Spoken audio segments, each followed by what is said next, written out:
Well, you join us at Weston Pools Fishery today. Me and Kristian have been out doing some films and we thought we'll do a little bit of a venue guide because things are changing at the moment, aren't they?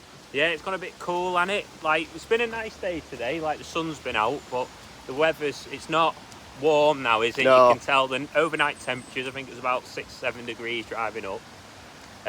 Things are starting to slow down, a little bit of colours dropping out the lakes, it's starting to go a little bit, you know, it's autumn, isn't it? It's not the summer tactics anymore, so... Yeah, exactly. So we thought we'd sort of run through the lakes. We get questions quite a lot, don't we, on Facebook and stuff. Do you Stretton? Yeah, we'll do Stretton, We get questions quite a lot. How do you approach the lakes? And especially going into October, November, things are going to change. I know you fish the Winter League here, so you actually know a lot more than me about these tactics and different lakes. So I'll spin the camera around, we'll walk around the lake, show you some of the best pegs. If you come in pleasure fishing, you can know where to sit, and then we'll get some of the inside information from Kristian Jones, because I know he is a venue expert here. Right, one Stretton. Yeah. Well, it's a fantastic lake, this, solid to be fair. It's This summer's been mega, and it big weights on pellets, but bit of a change maybe. Yeah, see, the thing with Stretton is I'd say it's probably one of the lakes with the most number of F1s in. Yeah. Lots of F1s, and a lot of, not tiny F1s, but like what I would class as like big stocky F1s. Yes. So pound to pound and a half, there's loads of them. So I always feel like pellets are good on this lake. I don't know what you think about that. No, like, I think you're right. I'm always one for I come on here and try and get away with fishing with pellets. Because, Yeah, even in the cooler months. yeah, because I believe that like you catch them a little bit easier, you don't foul up as many. I think nice. them stockies are a little bit quick through your peg, and if you start fishing maggots and they sink quite slow, you can foul up fish. So I would look to try and catch a few fish short on pellets. Peg 14 is a good peg, isn't it? Yeah, you'd want to draw here all the time, wouldn't you? Yeah, It's always a consistent peg. Yes, how would you approach it? Sort of going into winter, Yeah, I'd say. pellet short, I'd say, to begin with. It's always worth a few, either 4 mils if it's still a little bit mild, or then obviously swap to micros. Yes. Try and get a good little start short on pellets. And then you've got to make your mind up how good you think it's going to fish, in terms of whether you think it's going to be a day where you can get some shallow, even in winter. Yeah. If it's a little bit milder and you think it's going to fish well, I would then go to loose feed maggots to try and catch shallow. But if not, then I'd probably just work my way out and fish with pellets. Yeah, again. just what, micro pellets? Micros, maybe. Again, if it's still mild, maybe. early, end of autumn, early winter, you can still catch from feeding 4 mils.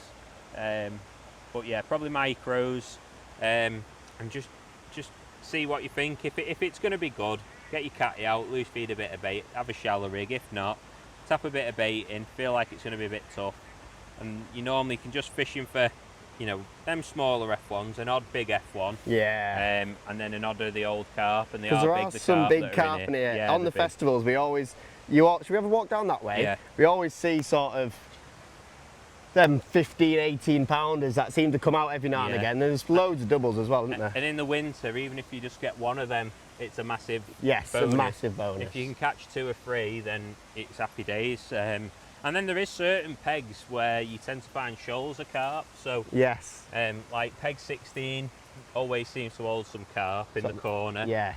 And then as we go into the arm, that normally holds some carp as well, doesn't it? Yeah, I just wanted to show this different sort of part of Stretton really, because it's totally almost like a different lake, isn't it, in a sense? It's much narrower. Yeah, you can actually reach on some pegs. Obviously, this end that we've just been stood on, that's what we'd class like the bowl of Stretton. It's open water,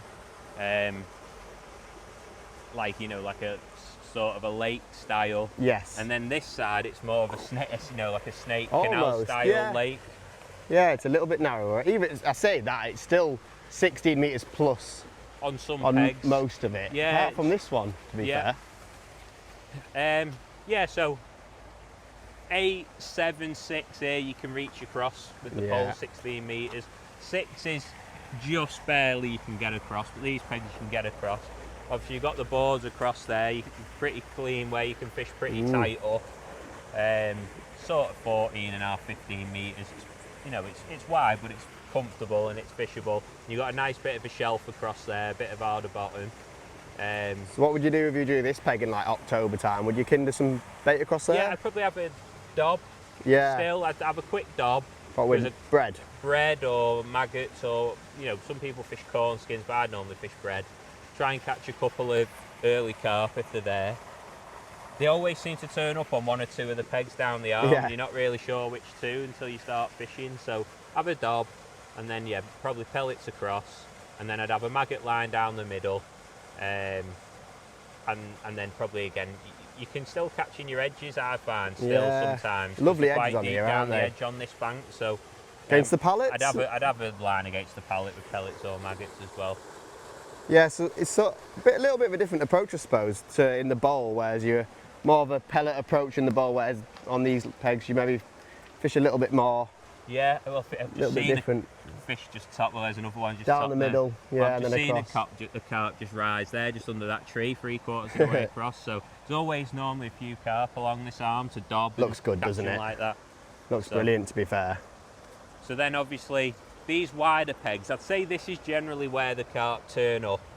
6 and 4, just where it's a bit wider, and you've got, you know, nice bit of cover across. So going out, you know, across to the far bank, flicking a rig basically. Flicking a rig, or on this peg you can just about reach slightly to your right, and having a dob about. Always in the winter's worth a good go. You can. I've seen. I think Steve Parry had a weight last winter where he had sort of 140 pound of carp in the winter on one of these pegs on them tactics. If you get on him and they're there, you can pretty much stay on it all day. But if not, similar sort of thing to what I was saying on peg 8. You know, you've got that shelf still to fish on across, a little bit shallower water to tap some bait in, and hopefully catching the deeper water later on. Yeah, just a little bit more shorter. Yeah, a little bit more of a refined approach, I suppose. Like, we come on here in summer and basically blast casters or pellets down the middle, and fishing the edges really positive with ground bait, whereas you might, when it's cooling down, you might fish against the pallets, maybe down the edge, dob a little bit across, and then just take it a little bit more steady with the bait, set a little trap and just fish for a bite. Yeah, exactly. And then right in the corner now, aren't we? It just narrows up as we get to the corner. Hopefully you can still hear us. Aerator's blasting. This can be a good peg again this time of year. Peg 2. Again, it can be a good dobbing peg because you've got a lot of features that you can reach with the pole quite comfortably. So, you know, over towards the aerator, where the little bits of reeds and stuff like that are. Again, dobbing bread, pellets across, maggots down the middle, similar sort of fishing. And then maybe your edge line later on, pellets or maggots. And what I normally do, whichever ones work best throughout the day, is what I'll choose to feed down the edge. I'll not feed it until later on, and I'll just have a feeling for what's best and then make my mind up then later on. Very good. Well, that's the Stretton pool. Yeah. We'll catch up back with you guys on Belvedere. Yeah, Belvedere next, just behind us. Let's go down there.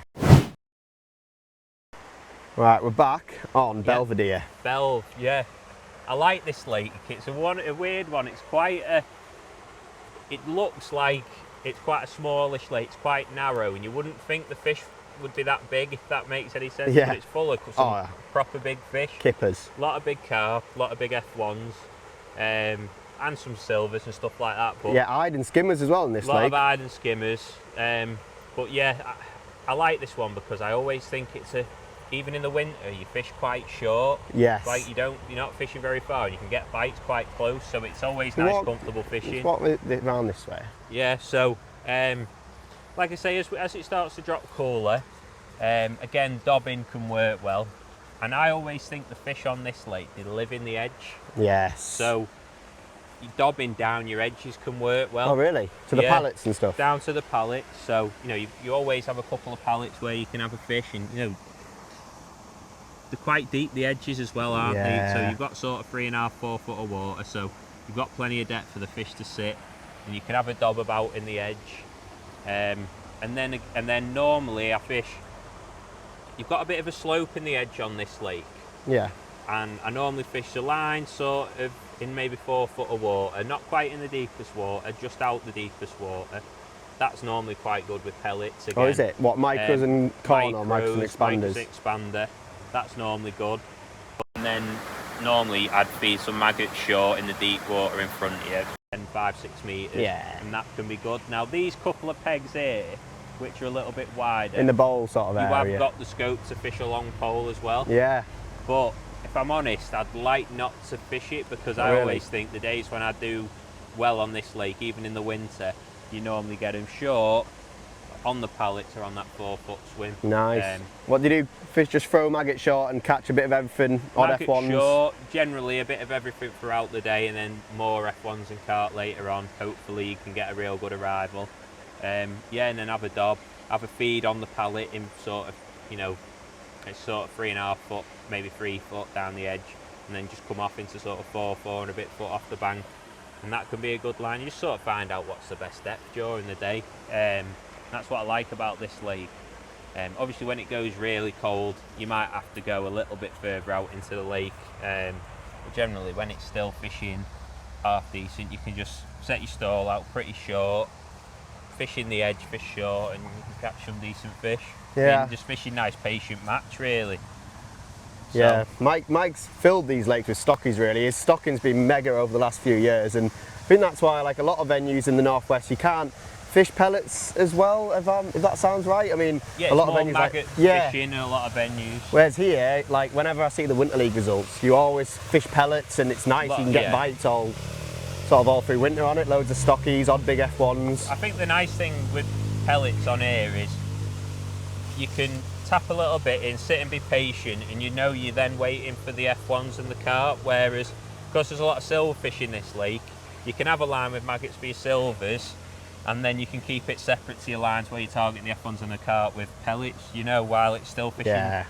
Oh, and then again, when it goes really cold, if you're really struggling on pellets, you can tap a few maggots in, but I just find they're always easy to catch on pellets, the F1s and the carp.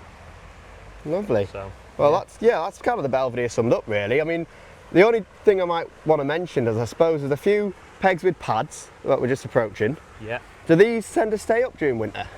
No, it so cools? the pads normally die off, but you can normally feel them still with your plummet.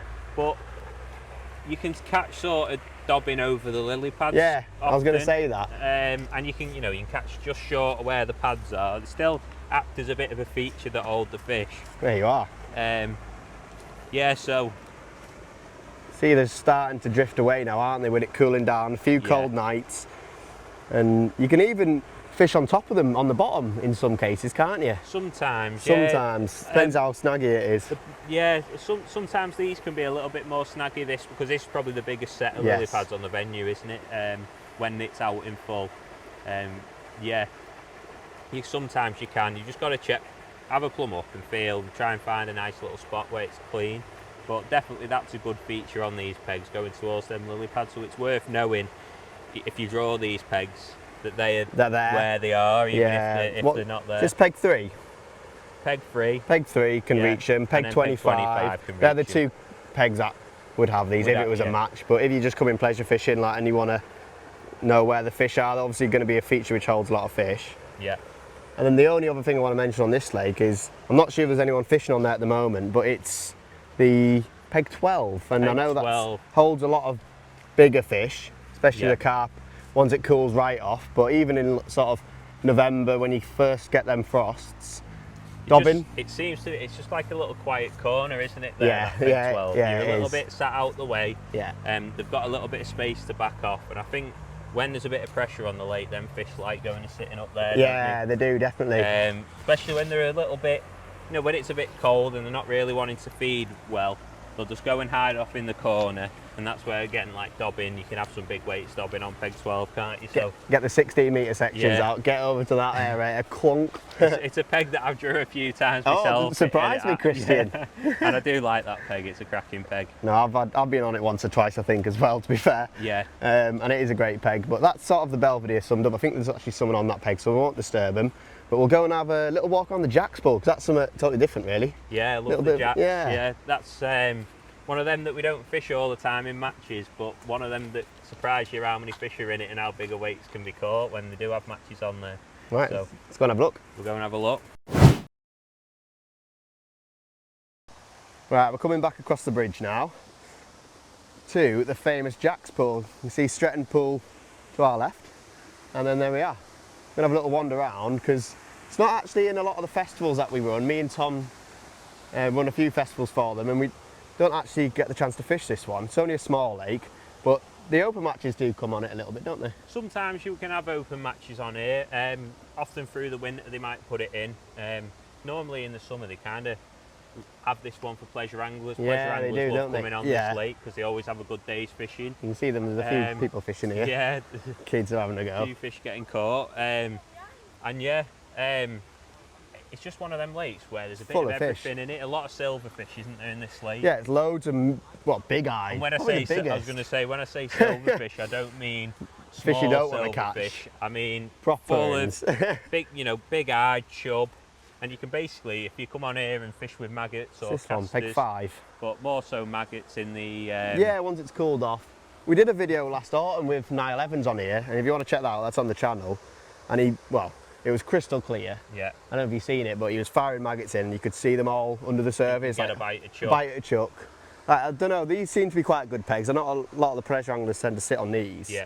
In qualifiers, these seem to be quite good as well. Yeah, and I think this is the lake where, did James Hughes qualify for fishing off so. this lake this year? So Yeah, either even, this peg or that peg, I think. even though it's only a small little sort of lake that we're saying is more used for pleasure angling, it's still one of them lakes solid. that you would be amazed how many fish are in it. So They can win matches like £180 yeah. plus, like yeah, easily when they're feeding. Obviously in winter, a little bit more, a little bit steadier, but I'm sure Yeah. you could still catch £50 of silvers. Oh, 100%. In the depth of winter, probably. Yeah, and lots of stocky F1s. So again, what I've said about the other lakes really applies on here. I try and keep my silvers and my F1s sort of separate lines, so I'll have a pellet swim. Sometimes Sounds you might have to glorious. fish long towards the island on pellets. Yeah. Sometimes you might be able to catch them fairly short, again soft pellets, and then I'd have a line or a loose feed quite positively with maggots to try and catch the hide and the chub. Yeah. And Oh, there's some again, chub in here. Yeah, chub and Is there? hide, yeah. And plenty of chub to be fair, and obviously You can reach the island on these pegs as well, yeah, can't you? and you can still catch them shallow even in the winter. Well, Yeah. mainly shallow, the chub and the hide. So again, don't rule out little light rig fishing sort of 2.5 foot deep. Sometimes they'll come a little bit shallower, and you can catch the hide and the chub on maggot shallow even in the middle of winter. So again, one of them lakes that you can just get a bite of chuck on basically, Yeah. which is the nice thing about Weston in the winter, or the cooler months in general. You're still going to be busy and getting bites. Yeah. Literally So- like, dead simple approach, isn't it really? And on all the lakes here. Yeah. Maggots short mostly. Yeah. Maggots long maybe, and then pellets usually long somewhere, like you said, 2 separate lines. Yeah, and I tell you what else are in this lake. There is quite a few big carp, but Is there? some big barbel as well. Oh, there is, yeah. We're So- probably going to go past their home, I think. Often you can, be catching a hide chub or an odd, smaller F1. Yeah. And then you'll get a bigger resident carp and a big barbel. So Beautiful lake, isn't it, really? Like, yeah, you can't beat this. That's why I love Weston Pools, really. Like, great weights, great fishing, and it just looks mega, doesn't it? yeah, it's just a nice place to be sat fishing. Yeah. I think. I've not actually fished this lake for a while. Oh, I I actually haven't. fancy a go on here. To Yeah. be fair, now I've walked Walk around it, I know. Yeah. I've only fished it, I think, once in a feature and once in a match, and I think both times I caught pretty much a fish every chuck in. Yeah. It's brilliant fishing. I know a lot of the barbel, obviously they're spread around the whole lake, but if you were coming and you wanted to catch a barbel, if Yeah. you're a pleasure angler, then we'd probably say sit on one of these 2 pegs down here. Yeah, well, obviously you've got sort of 2 aerators here at this end of the lake. You've got the spinner and the main aerator there, Yeah, and then you've also obviously got the lily pads. So a lot I of think cover. it just holds them bigger fish, doesn't it? Yeah. That little bit area, and the barbel, like any Oxygen. oxygen aerator stuff like that. So generally this end of the lake for the barbel. This is peg 19 here, Yeah. and then what, 20 and 21? Yeah, I'd say anywhere from there round to maybe peg 3. Yes. Just this end is probably always the main areas where you're going to catch barbel. And like I say, there is some big ones in here, so you Get your tackle ready. You can get your light tackle stretched about all over the place in the middle of winter. So There you go. Probably going to be noisy as heck, but that is what they do at Weston Pools. They keep the lakes full of oxygen. So that's 3 lakes done now. yeah, Let's go and have a look at Weirpool. yeah, we'll go to Weir next, mate. Yeah.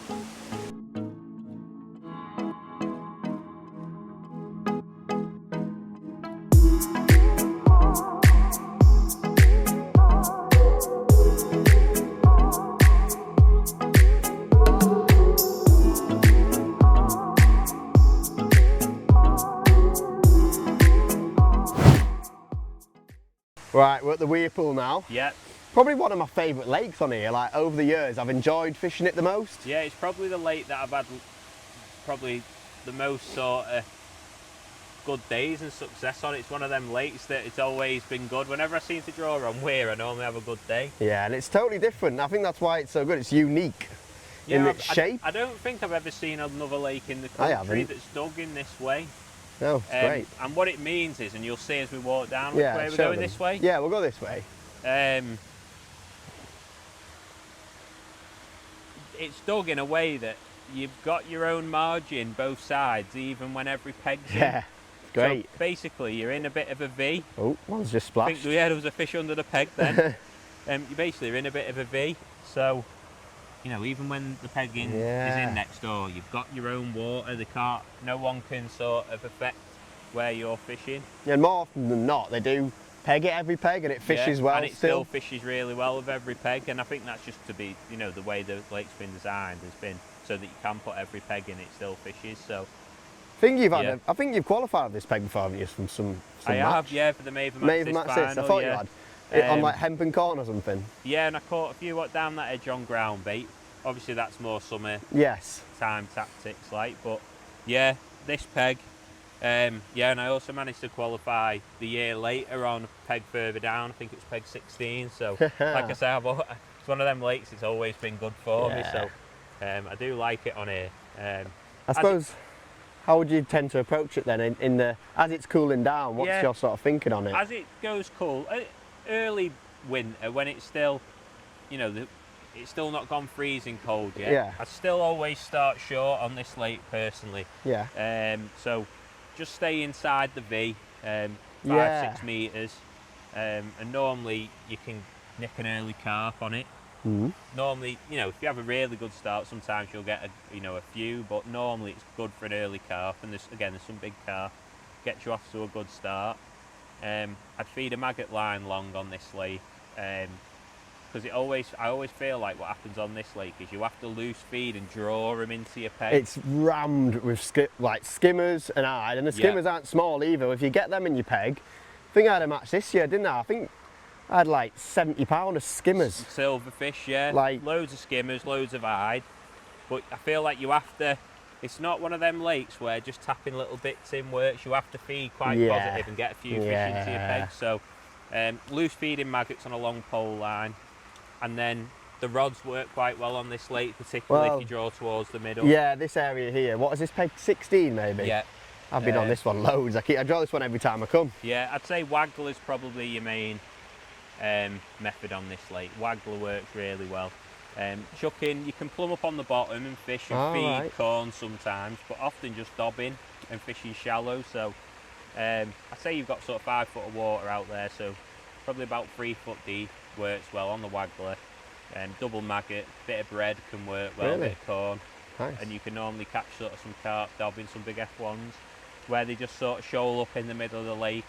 And then sometimes you can also catch, if it's a little bit more windy, on a bomb, or sometimes if the fish are still feeding but they're out at distance, a little feeder. Maggot feeder?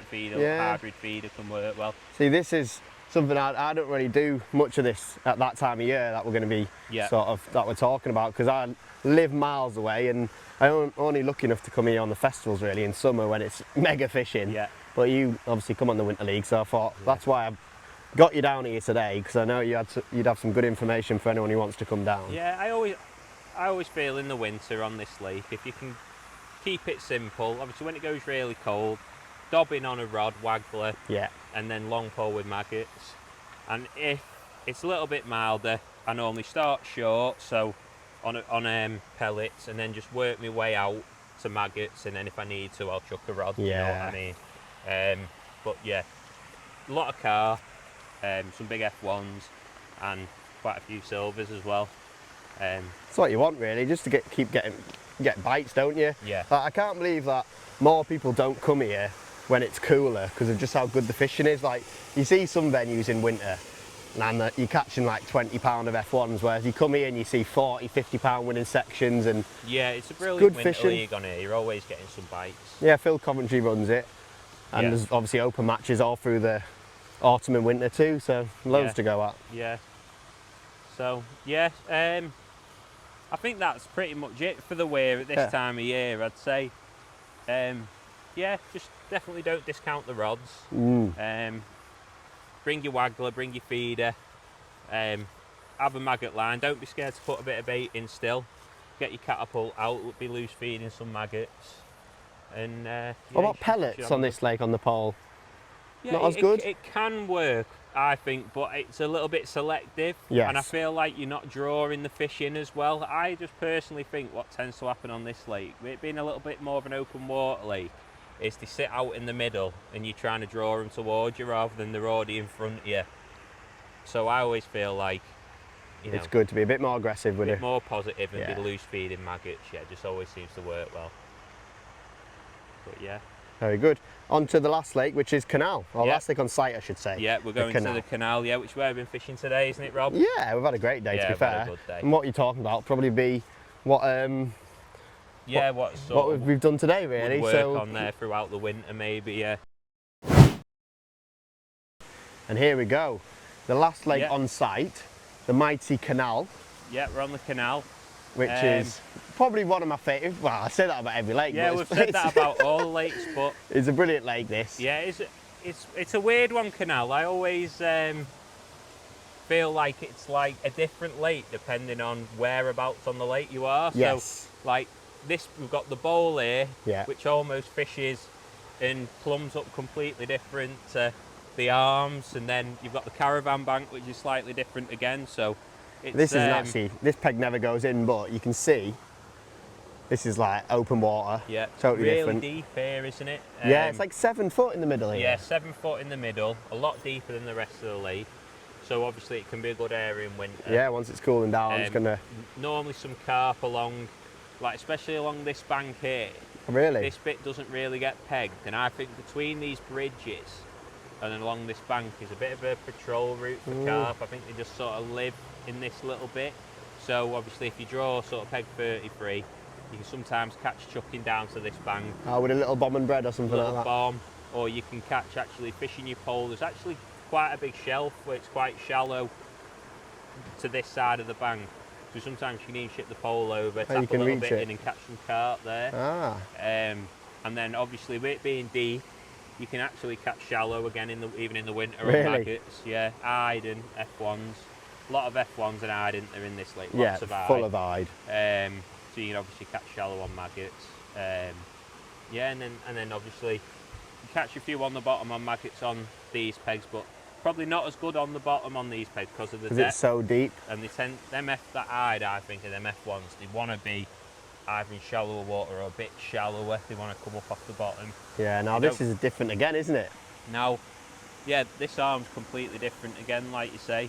I'd say this is, in the winter especially, it's more carp. Yeah. I don't think the F1s and Ide really live here in as many numbers, but there's a lot of carp here, so you've got to change your match. 16. Yeah, very good peg this, isn't it? One of the best pegs on the pool, I think. Probably, yeah. Yeah, so you've got to change your match on here. So dobbing, always a good tactic, particularly on this peg, but all the way along, especially from 16 to 19, I'd say. Yeah. Flicking a bit of bread across that down to the aerator, maybe just in the corner.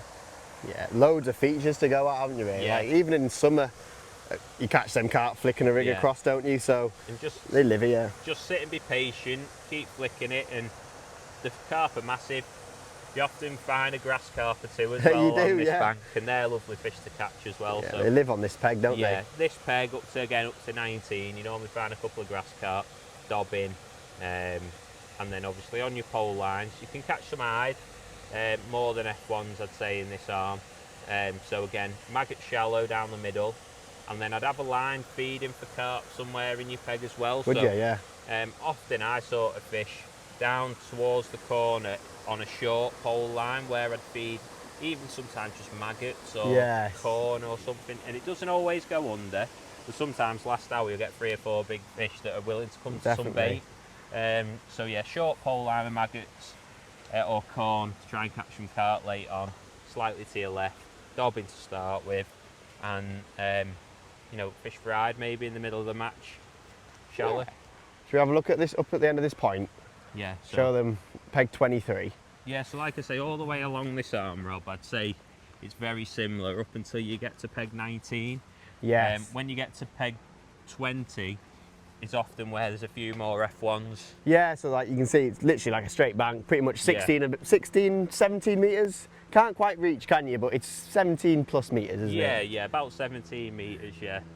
So when you get to 20, it just widens up that little bit. Yeah, it does. And I just feel like this is where the F1s tend to live. Yeah. In the winter, sort of anywhere along this caravan bank. Is it? So again, this is where I say it's a bit of a weird lake, this, where depending on where you are, it's almost beautiful. Different.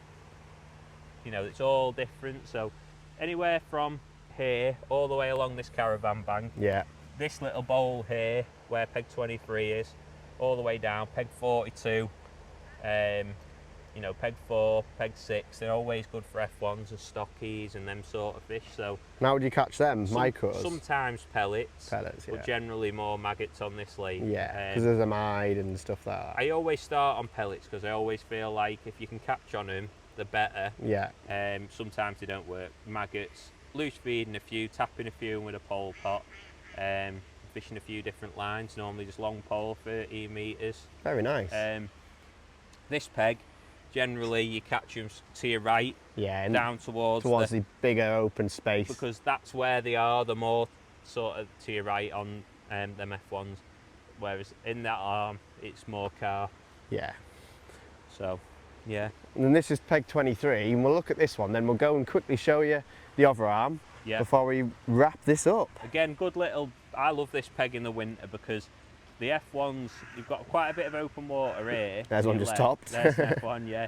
And there's quite a few F1s this side of your peg. So generally what I normally do, again on this area, I'll have a few lines, maybe one just off the point of the island, you know, one sort of in the open water to the left, a short line with maggots, and just rotate them really, and you just tend to keep nicking fish throughout the day, mainly F1s and stockies in this little area. And there are some pads somewhere here, isn't there? Yeah, there's some to your left pads there, here. there's some lily pads which have probably died off by now because it's gone really cold, hasn't it? And I think that's part of the reason why it holds fish. F1s, I just think they linger around them roots from the pads. Definitely. But yeah. Right, let's go and magically jump onto peg 42. Yep. And here we are, the last section of canal that we're going to look at. The other arm, basically. Yeah, on the back arm. Yeah, peg 46 and 48 are normally the pegs that you'd fish. So this one, peg 48, it's one of them, it's such a... It can be a flyer, I'm going to say it's a very hit and miss peg, this one. Yeah. It's one of them pegs where I think it's mainly big fish. And when the fish are there, it'll be one of them that can win the match. Big F1s, big carp. But it's one of them that's the fish aren't always there. So I think one thing what I'd say about if you draw this peg is you've got to spend quite a bit of time sort of dobbing, similar to the first arm. Right, okay. You have a bit of a dob about. Cross up in the corner. Patient, try and find the carp, because there will be a pocket of carp, I think, in this peg a lot of the time. But you've just got to try and find some carp. Sometimes it sounds crazy, you can catch them down back towards this bridge here. Blow my neck, right down this corner. And it's a little bit of an awkward one. Well, that must be hitting hold as well. How do you get them out of there? Sometimes that's where the fish are. You just got to gear up a little bit and just drag them round. Yeah. Obviously, there's nothing for them to really snag you on, but obviously, they can just take you around the corner. So you just got to get some decent gear on and just sort of bring them round. But sometimes you think, try all this bit of your peg. Yeah. And they can sometimes be behind you on that bridge. All day. Literally fishing behind yourself better than fishing in front of you. Yeah, so it's a weird one. It's normally a good peg. You know, I think it's a decent peg through the summer where there's some in the summer fish. You can catch an eider chuck and an F1 a chuck shallow up that bank. But in winter, do they push out this corner a little bit? Being a little bit narrower, I think them fish push out and it just leaves behind a few decent carp. Resident carp. You've got to try and find them carp and be a bit patient, I think. But yeah, it's one of them. It's won a few matches in the Winter League. It's always a peg that people are a bit like, well, I don't really want to draw there with being a bit hit and miss. But it could be a winner. Can still win, yeah. Yeah. Do you ever fish the edges in here when it cools down? Yeah, certain pegs. This is a peg where you can catch well in the edge, to be fair. Peg 46. Peg 46. I've been on this peg many times in summer. I really like this peg. I love this peg, to be honest. Obviously, you've got quite a long far bank, so again, dobbing. Yeah. I know a few people had some big dobbing weights in the winter here. I remember Kieran having a day where he basically didn't stop catching all day dobbing bread in the winter. And again, it's not always going to be like that, but you can have some brilliant days dobbing. Dobbing along that far bank, some big carp, some big F1s. Loads of cover, isn't there? And then what there also is quite a few of the stocky F1s and plenty of F1s to catch fishing to your left. So yeah, you're the end peg on this bank, aren't you? So you got loads of room. So generally, long down that edge is brilliant. And what you tend to find is... What, down towards this inside here? Yeah, you tend to find it's quite shallow down this edge. Right. But I think the F1s like it there. Oh, right, okay. So, what, like 2.5, 3 foot? It's probably about 3 foot. And you tend to just catch them on this inside, long down that edge. And I think the fish sort of come from around the point, that bowl area there, swim down, and you can often pick off F1s like that. So normally dob in, and then sort of in that edge. Sometimes you can catch feeding across as well. Maggots down the middle? Maggots, yeah, again. Yeah, sometimes you can catch, like I say, across feeding as well, but generally the fish come from your left, the F1s, and you can catch them more down that edge. Good info, that, for anyone coming on the matches on here. Just talking about sort of specific info. Well, it's good, yeah, I like it. I mean, a lot of people, this is something you've sort of learned over the years of coming here, knowing where the fish are and where they tend to go. And in the winter, we know how many fish are in the lakes, but it's about trying to find where they are in the winter shoaled up, and that can be the hardest thing. And then when you find them, you can be able to bite a chuck, but it's just about locating. So if you have a bit of prior knowledge about the pegs and where they're likely to be, it does sort of help a lot. So if you want to catch big carp on canal, 16 canal. If you want to catch F1s along this sort of bank here, that's it. Yeah, a lot of hide in the bowl, and also some F1s. You can fish shallow in the bowl and stuff like that. So, and then the famous bridge peg. Yeah, peg 42. 42. Now, this is where we've been today, haven't we? Yeah, actually this is where we've been sat today. We've had a nice day. Loads of bites. And basically, a nice thing about this peg is you've got a few different depth options. It's almost like a bit of a Snake Lakey style peg, the way it flows. It is, isn't it? Where you've Come got around this way. You've got shelf on the inside, probably 3.5 foot of water, and then it drops down. You've got some deep water in front of your ear, and then it comes up again on the far bank, and again you've got some shallower water, 3.5 foot. So fishing across works really well here. That's what we've done early on today. Pellets across. You can fish maggots across, but generally I like to fish pellets if I'm going to go that far, just so that when it goes under I know it's a proper fish. Quality. It's going to be an F1, because if you're going to go long you want to be catching the F1s. Maggots a bit shorter, again you can catch F1s on that, you can catch hide, generally a few hide here as well, to be fair. Yeah, it is, isn't there? So yeah, a few hide, and then sometimes again down the edge. So, like I say, 46, you fish down your left edge, come in this way. Along there. You also can catch down your edge to your right from this peg. You're both fishing to the same point, basically, aren't you, really? Because the fish linger around this point. Yeah, you said to me today, a lot of the fish tend to sit in this little bowl here. Just in front of peg 43 here, there's a bit of a shallow water again, bit of a shelf, and generally... There's Debbie. Yeah, Debbie there. Debbie was waving at me then. Yeah. Generally, there's some F1s there as well, so... like a little shoal that sit here, then bigger F1s. So just, like I say, you've just got to go to your peg, depending on which peg you get on canal, with a bit of a different mentality depending on where you are. So, if you're here, you can fish more for sort of stockies and F1s. All along the caravan bank is exactly the same. The bowl, a bit more shallow fishing because it's a bit deeper. Yeah. Down along here, a few more key carp, and dobbing peg. bit more dobbing, and then obviously on the back arm there again, a bit more dobbing, a few more carp there, so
very nice, thank you, Chris. The only one thing that we haven't done yet, we actually can't do it today because the clay pit's closed. Yeah. A little bit about that really. I've got a few videos from the place that I've done over the last couple of weeks and I've been down there. What sort of tactics would you use? Yeah, if it was this sort of time, October, November, December. Yeah, I think the pit puts people off sometimes in the winter because everyone hears how deep it is and thinks, you know, oh no. Oh no, but I think as long as you go down there open-minded, you can have some brilliant days in the winter. And they actually had a bit of a winter league on there last year, and there was weight still 90, £100 a carp out in the winter. And we had a match on there last winter. I only fished one match on there himself last winter, and I really enjoyed it fishing that deep water. It amazed me how deep the water you could still catch the fish in. Carp in. Yeah, it's really good. So on there, tip can work. Even right into the deep water, the tip can work. Really? So don't rule that out. Good option though when you're going to do that is a pellet feeder. Yeah. Not like a method feeder where the bait can come off on the drop. Pellet feeder, press your bait in fairly hard. Normally a little banded pellet or a piece of corn can work well on that. Yeah, just a pellet feeder. Some pegs you've got a little bit of shallow water to chuck into, so maybe ask some of the locals, depending on where you draw, where's the best place to chuck the there's feeder. a big road, isn't there? There's a bit of a road going across from the old peg 9 over to what's 36? now peg 36. So you've got a bit of shallow water to chuck on there. You can chuck to it from peg 12, all the boards. So there is an odd bit of pegs where you've got a bit of shallow water to chuck on. And then pole fishing wise on there, I normally just cover my depths. So I'll have a rig in a top kit of depth. 6 foot-ish, isn't it? 6 to 7 foot. I'll have a rig in sort of top 4 of depth, so a top kit in one section deep, 10 foot maybe. Yeah. And then a rig another section deeper again. In the 15 about footer. 15 foot. So you need some positive floats up to maybe 2 gram. But you know, get yourself a couple of rigs, go down, and then feed quite positive. With it being quite a big lake, quite deep, you can't just tap little bits of bait in. So I normally feed either ground bait and maggots, or I'll feed micros and sweet corn. Normally I like micros and sweet corn, to be fair. And whichever depth I feel like the fish are in, you know, I'll feed them. But then once I've found which ones it is, I'll concentrate, sit and be patient. Yeah. Pot in normally decent palmful of micros and corn, and then just top up with a ball of micros every fish. Nice. And then sometimes it'll take a little bit of time for the fish to come on the pole line while you're fishing your tip. When they turn up, you can catch like good fishing, amazingly good fishing. What elastic would you use for that, like 10 and 15 foot? Like, how do you approach that? Yeah, probably what I'd use, say, for my light carp fishing in white the summer. White hydro or something? White to grey hydro, yeah. So nice and positive. Still stick with decent gear over 15 up lengths, because they are big carp, aren't they? It's not, you're not fishing for small fish, you are fishing for some of the big old wise carp. Yeah, and then obviously your tip rod, just gear up accordingly for that. So simple fishing really. Every now and again you'll catch a few in the edge as well. Yeah. So depending on what peg you're on, if you've got a nice looking edge with a bit of cover or a bit of a feature, or if you're on the boards, put a bit of bait in down the edge and just give it a go later on. Yeah. And on the off chance, and some days they will come in still for a feed into the shallower water. So generally the deeper water works well. But on the odd day, make sure you have some rigs covered for a bit shallower, and if they turn up there, you can do some good weights. I know there was a couple of weights of F1s caught on that 6 foot line, just short, recently, even in the winter. Yeah, they'll come in. Last year, so it's always worth having that set up as well. And I think you've got to remember that pit will hold its depth a lot longer, so because it's so deep, it will stay warmer. So if all the lakes on site are maybe a little bit tougher, the pit tends to be a couple of weeks behind. And that you've just twigged the reason why we fished that last year. It actually was when the site was frozen. Yeah, there you are. The site was frozen, so they decided to put one of the matches on the pit. So I come and had a fish, and we all caught plenty of fish even when the site was frozen. So don't rule out the pit in the winter. It's one Definitely. well, we said that about all of them, but it's probably one of my favourite lakes in the country, the pit. I think it's something a bit special, so it is. Definitely get yourself down there. Well, thank you very much for our little guide, Kristian. No worries. Hopefully everyone's appreciating it, and if they're coming down here in winter to enjoy it. I think there's actually a winter festival that's on in November time, I think. Yeah, they do a winter festival. There's a winter now, festival. Don't they? Yeah, so I'll that's stick well that, worth coming for a yeah, go. I think I'm going to come on that one if I can. I'll stick any information about that in the description. Yeah. And yeah, thanks everyone for watching. I'll see you next time. Thanks very much. Before we go, I wanted to show you the facilities on site. I mean, it's not just great fishing here at Weston Pools. Kristian's jumping in his van, but there's also toilets right in the car park, very clean at all times. That's always something I notice here at Weston Pools, whether it's the accommodation or the toilets or the lakes, everything's super clean. There's Kristian just about getting wrapped up for the day. And there's one more thing that I think is a massive bonus here at Weston Pools. If you come down with your mates after a match, you know, if you fish the opens or club match or pleasure fishing, the Weston Pools Clubhouse. And if you come on the festivals, you can stop on site. There's log cabins, there's pods for if you're just on your own or just two people. There's luxury sort of caravans if you like, and obviously you've got the tackle shop. So whether you want to, if you want to stay on site, you can get your bait on site, you can get your tackle on site, you can get your food on site, you can get your drinks on site. It's all lovely, solid car park, everything's beautiful. If you want to come down Weston Pools, you can pleasure fish during the week. You can actually book online. You can book all your festivals online. Me and Tom run quite a few festivals every year here. They're really popular. There's over 50 festivals. There's open matches during the week. There's everything to go at really. So couldn't recommend it more. Me and Kristian love it here. That's why we wanted to show you around really. Especially if you come in as it cools down. Hopefully this will give you a bit of a guide to how you attack Weston Pools in October, November, December. As it's cooling, Kristian comes on the winter leagues and does very well. So hopefully you enjoyed that, and yeah, thanks for watching. You're gonna have to stop us there. I almost forgot. We need to have a little look at the famous Weston Pools Caravan Park. Now, this has expanded over the years. When I first started coming here, there was literally 2 lodges and some log cabins. So now, there is these 2 log cabins here.